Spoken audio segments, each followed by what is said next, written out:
Elder abuse is a worldwide problem. Unfortunately, the vulnerabilities that accompany aging occur anywhere you live. And we do know that this is occurring around the world, and many countries have published different studies, and they all show similar sorts of vulnerabilities, similar sorts of rates. We do know that different cultures view aging differently, although I have to say everybody always tells me that their culture respects the elderly. So I haven't met anybody who has a culture that disrespects the elderly, so that's the good news. The bad news is that sometimes it makes us feel like that would never happen in my culture because we have such high respect for the elderly, and that unfortunately is never the case. I think how we interpret our responsibilities for older adults is different in different cultures and in different countries. Expectations may be different. Family structures may be different. And so it does need to be understood through that country or through their cultural lens. These cases strike anywhere. They strike north, and they strike south, and they strike rich, and they strike poor, and all of us need to be able to recognize and respond. Throughout my experience, what I have noticed as they aged, the issue becomes much harder, and it becomes much harder for them to open up due to the shame, blame, guilt. Also, feeling like it that what did I do wrong? What happened? What did I do right?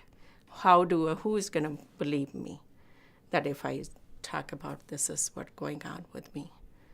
So much harder, much more other barriers as well, that especially in ethnic communities as people of color who are not open, sometimes it's not recognized as even in the ethnic communities is that this is the abuse. Part of that, what we learn, the way we live, it is okay to have that.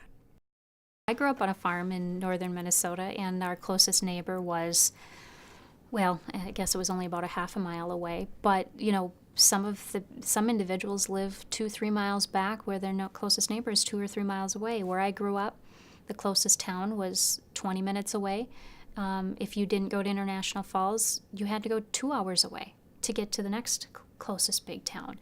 And if International Falls didn't have the shelter, or didn't have the place that could provide the help, you were literally a 2-hour drive away from the next closest location to get help.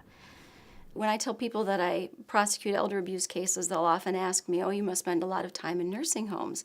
And I think that's one misperception that the public has, is that this is something that just happens in nursing homes. But in reality, about 95% of elders are still living in their home. And so that percentage of cases are happening in homes. So there's a lot of isolation with this population. We also know only one in four of these cases are ever reported. So it has a very, very low reporting rate. So very few of these cases get reported and subsequently get charged. So the more we can do that, the more we can bring this issue to light. In other communities around the country where they have increased awareness by doing outreach, by training law enforcement to better investigate these kinds of cases, they end up seeing a much higher percentage of cases. Their workload goes up quite a bit. And it's not because this stuff isn't happening here, it's simply because we're not hearing about it. I wish we could tell who an abuser is by looking at them and looking at their background and knowing this person is an abuser.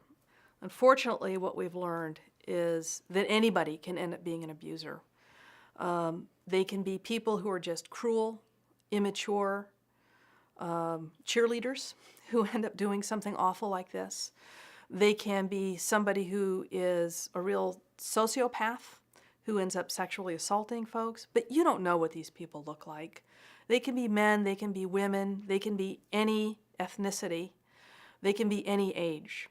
And so it means that we have to have a healthy dose of concern and suspicion so that we're not unfairly accusing people, but that we're also applying proper protection, and that we keep our mind open, recognizing that anybody can be an abuser and anybody can be a victim.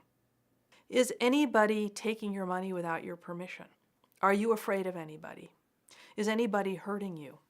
Those three simple questions done in a calm, quiet, private way would allow us to, I think, detect elder abuse at much earlier stages and do something to help people.